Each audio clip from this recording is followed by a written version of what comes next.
Баян аймгийн Баян-Овоо сумын угуул 1967 онд Ховд аймгийн авч засварын газрын дарга, 1969 онд Тээврийн яамд хэлтсийн дарга, 1977 онд Хотын тээврийн удирдах газрын дарга буюу өнөөдрийн манай газрын даргаар ажиллаж ижээ. 1979-с 91 онд Монгол Улсын тээврийн яамны орлогч сайдаар ажиллаж ирсэн юм.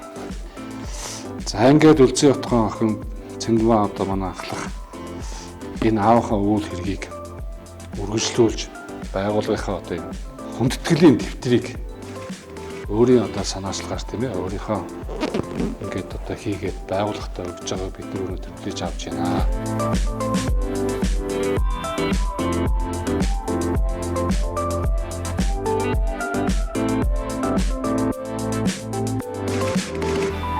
Нийтийн тээврийн болон газрын хамт олон 1974 оноос байгууллагадаа сэтгэл зүрхээ зориулан шинийг санаачлан үр бүтээлтэй ажилласан хүмүүсээ алдаршуулж хүндэт дэвтэрт бичин үлдээдэг боломжтой.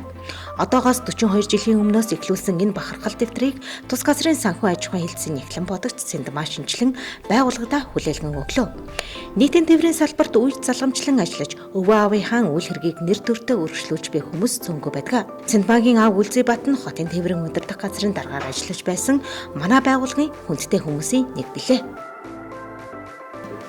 Миний аав Гончигдоржийн Үлзий Бат гэдэг хүн автоэрийн салбарт ажил амьдрал салшгүй холбоотой.